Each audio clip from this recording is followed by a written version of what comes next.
Hello everyone. In this video, I am going to discuss the third unit, that is on children. It's a philosophical poem which was written by Khalil Gibran. This poem talks about the parenting skills which parents should have in their life towards their children. Most of the parents do not have the proper parenting skills. That is why they are unable to bring their children up. The moment they give birth to the children, they start the calculations, they start the expectations. They want their children to become like them. They want the children to do what the parents like. Let's see how this poem gives us the parenting skills. This poem begins with the conversation between a prophet and a woman who was holding a baby against her bosom. She asked the prophet to speak on their children. The prophet was addressing the people about various topics of life like work, marriage, love, agriculture. Like this, he was addressing the people. And mother who was holding a baby, she was very curious to know about the children, and she wanted to know some of the parenting skills that she can learn from the prophet. So she asked the prophet to speak on the children. When the mother asked the prophet to speak on their children, he started speaking to the women about parenting skills, about the children, about the upbringing of the children. He started his lines saying that your children are not your children.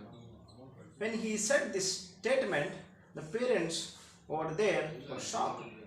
He says, your children are not your children. They are the sons and daughters of the life longing for itself. He says, they are not the children of you. They are the sons and daughters of life which is longing for itself. He says, children, what you call as your children are not your children. They are the children of the life itself. The life gives them birth. It was the children are created by the God. And what is the role of the parents here? The parents' role is to bring the children to this world. And the prophet continues to say that though the children are with them, they do not belong to the parents. Now he says that though they are with you, you do not have the control over them. You do not have the possession on them. You do not own them. They are not the materials to own. And he says you can't control them, you can't stop them, you can't even arrest them. He says you may arrest their bodies but not their souls.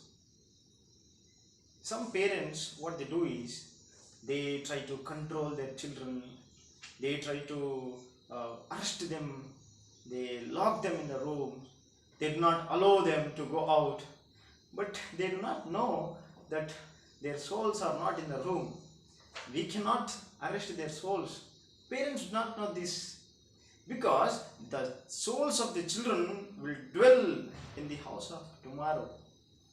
Their souls will always be in the house of tomorrow, because the children have their own dreams, their own dream world. They will always be there. And the parents cannot visit the dream world even in their dream. Some parents, what they do is they start executing their authority. They start giving their thoughts, ideas. My dear child, you do this, you do that. I want you to do engineering. I want you to do doctor. I want you to become cricket player. So they start giving their ideas, their thoughts.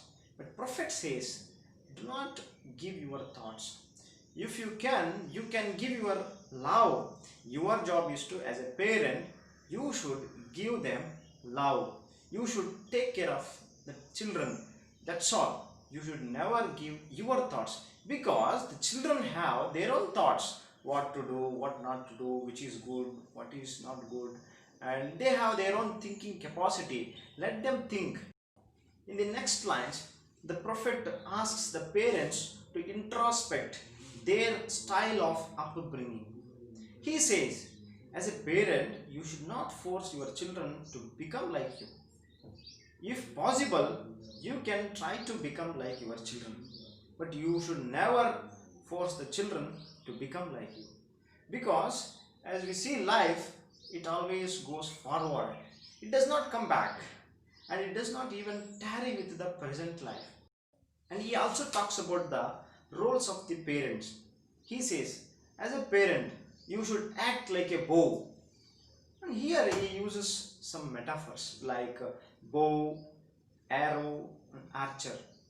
So here he calls parent as bow, and an arrow as children, and archer as God. He says parents' role is to bow, and it is the archer's responsibility to send the arrow swift and far away.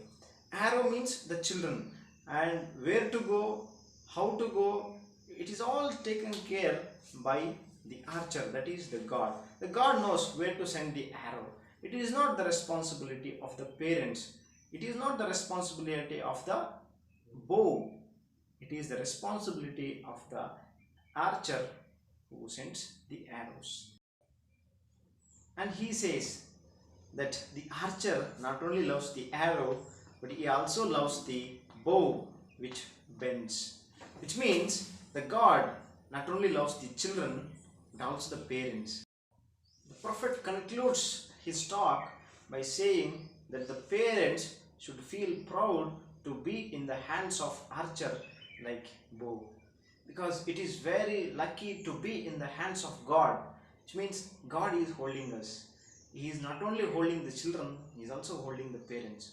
You should feel proud to be parents, right?